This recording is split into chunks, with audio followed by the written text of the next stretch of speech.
Hello everyone, this is Alan Beckley coming to you live from my studios in Plano. And once again I have my friend, wherever he is, right here, the monkey on my back. Yay! See? Monkey on my back. How do you like the monkey on the back? Yep. So what is this monkey this time? You know, as inventors we have so many monkeys on our back sometimes. Oh, hi Charles. So this monkey is one that so many inventors struggle with. It has to do with money. It's like, how can I afford to finally get my product out there? I mean, patents are expensive. Everything is expensive. Hey Charles, everything's expensive. How can I afford to? I mean, let's just be honest. I can't afford $10 billion, right? That's just too much. So, all right, here's the good news. Bye-bye, monkey. Yep, I have some solutions to that problem. Ways that you can make money, be an inventor without going broke, okay? So how do you do that? So, a couple of things. I want to give you 3 different ways to make money as an inventor so that you just don't go crazy. And 2 of them involve what I call OPM. Oh, by the way, this sticker I wear is just to show my website, alanbeckley.com. And on my website, alanbeckley.com, I have about 5 years worth of blogs on every topic that I can think of, as well as a connection to my online training for inventors who are very serious about licensing their invention, and that is called landyourlicensedeal.com. So there's that. So anyways, so let's get to it. So the first example of using other people's money, I've talked quite a bit about, but it's something I feel pretty strongly about, and that is licensing, right? Because there's 2 paths to market as an inventor. Essentially, one of the things that you can do is you can choose to venture it, meaning you can make your own product, you can manufacture it yourself, you can market it, you can distribute it, and God bless you. I did that for 8 years with my simple product at the time called Savvy Caddy, and it was a barrel full of monkeys. It was a lot of fun, a lot of challenges. Not something I highly recommend unless you have a lot of capital or what have you, right? It's just very capital intensive, very risk intensive. But licensing is a different game. When you license, you take a little different direction, and that is you say, you know what? I don't want the headaches of doing everything myself. What I want to do is find a company that manufactures a product that's somewhat like mine who might be interested in licensing it. And so when they license, what they do is they license your patent, meaning you agree to give them broad-based rights to sell, manufacture, distribute, typically worldwide and exclusively, in exchange for them paying you a royalty, which is a percentage of the sales of the product each month. And people get all upset because they say, oh, it's a 3 or 4% royalty. And they think that seems like that's so little money. And they always say, everybody makes money but the inventor. As I said in my blog this week, that's just simply not true. 3, 4, 5% royalty, if the product sells well in the marketplace, can pay you quite well. Most important is to be aware that royalty is on gross sales at wholesale, not on the profits, right? Because what if profits are 0? Then you'd get paid no royalties whatsoever. But when you license to somebody else, you tap their expertise because they are so much better about importing, designing, and creating for the customer, knowing the way the customer thinks, working with all the different retailers that are involved, and they've got profit margins maintained that are going to be very tough for you to do. Turn all that over to them, turn your headaches over to them, and it can cost you as little as $100, which is about what it cost me to license my product, the Wonder Wallet. So if you license, it can cost you as little as $100 to save $500, somewhere in that range. So it can be very cost effective. You just don't have to have tons of money to license your product, turn the headaches over to somebody else, and if the product sells well in the marketplace, as the Wonder Wallet did, then your royalty income can be quite lucrative. And guess what? Your time freedom can be phenomenal because it's now freed up to do whatever you want with your time. You can work on other products, you can keep your day job if you want and also collect the royalties. You can work on other products, you can go vacation to Hawaii, depending on budget, you can go do whatever you want with your time. It's a pretty sweet deal. So that's one of the ways to to become successful or to have some success, some sales as an inventor without spending and risking a great deal of capital. Another one that is everyone has heard of, but it can be quite a successful deal, and that is Kickstarter and or Indiegogo. My good friend, also lives in Plano by the name of Josh Malone, has had huge success. In fact, he still has the #1 selling toy in the U.S. called Bunch of Balloons. Well, a few years ago, Josh Malone was a former TI employee, was thinking, this inventing thing, it's been real, it's been fun, but I may have to go back and get another job. So he had this idea for Bunch of Balloons, because he and his kids were always having water balloon fights.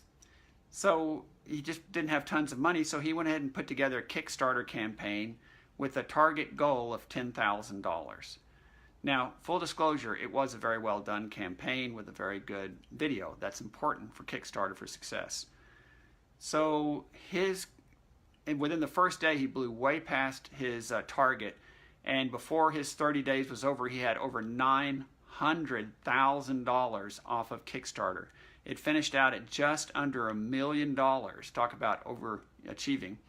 On Kickstarter, he was getting called by Good Morning America and all the news programs and everything else because of this achievement. Anyways, he started from such a simple thing as Kickstarter, and today the Bunch of Balloons has sold something north of $200 million. So those can be really nice royalties. And so any one of you can do a Kickstarter campaign. Any one of you can do an Indiegogo campaign. And it's a super great way to test the waters, once again, with OPM, other people's money. Because let's say your campaign achieves its goal or exceeds it, and then you get to make the product and go through all those fun things. But you get to test the waters on somebody else's money. So if you produce, let's just say, 30,000 product as part of your campaign to send out to the contributors and everything else, and it's successful, then you can see how that feels. You can see maybe there's some manufacturing headaches, and you say, well, this has been real. It's gotten me some exposure for my product, and that's been good. But maybe, just maybe, this is not something that I want to do going forward. I maybe don't want to be in the manufacturing business going forward. Guess what? That Kickstarter campaign can be a great PR and commercial for you to then take to a company to license it. Because if you go to them and they ask you if you have sales, and you say, as a matter of fact, we had a Kickstarter campaign targeted at $20,000. We actually got $40,000. And all of our customers are extremely happy and wanting more of the product. That can make for a pretty strong licensing presentation. So item number 2, think about Kickstarter, Indiegogo. Now, it's not to say it's completely free. The one thing that I understand is super important with a Kickstarter campaign, you have to have a really solid video. I mean, the company tells you don't have to have video, but everybody looks at the video. And it's worth paying a videographer or somebody to shoot a really professional video for you, because that can make the big difference. The other thing is you need all your friends and family in there on that very first day to bump up your sales as much as possible. So if your target is $10,000 in 30 days, it would be great if you had 1,500 in sales from friends and family and anybody you can scrape up on that very first day, because then it gets you on the favorites page where people notice it and you can get a lot more contributors.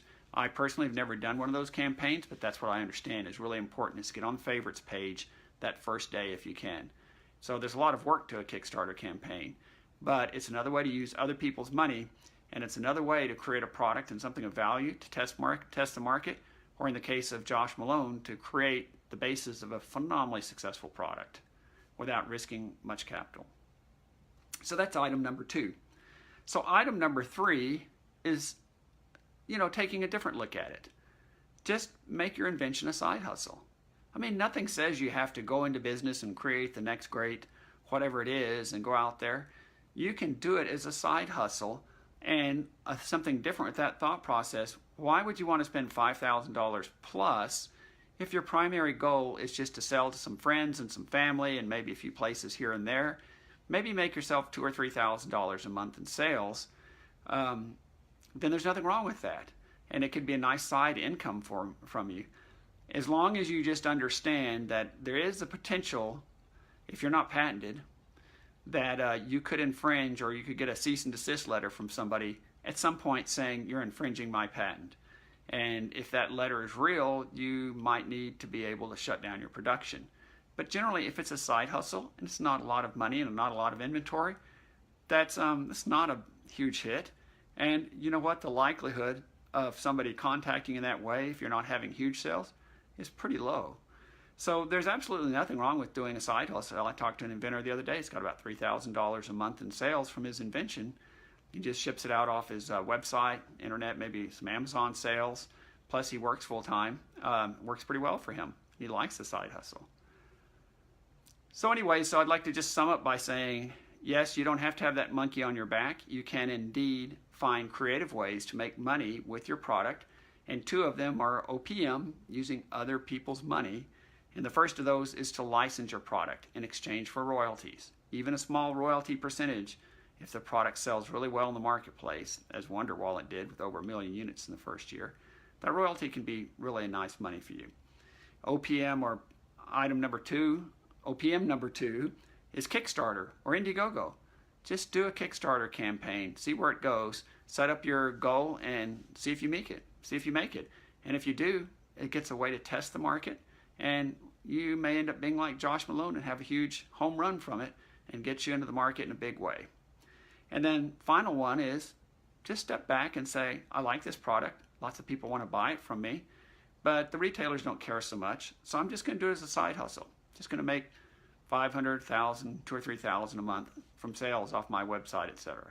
So those are three key ways that you can be an inventor and make some money without spending $10 trillion. Who wants that? I don't. So with that, I will sign off and just say, check out my website, alanbeckley.com. If you find these talks to be informative, please tell your friends. If you go to alanbeckley.com and select any of the free PDFs, then you'll get on my email list and you'll get a new blog, a new video like this every week, and a new free PDF. So anyways, end of my commercial. So we'll see you next time. Thanks everybody for tuning in, and Sai Chen.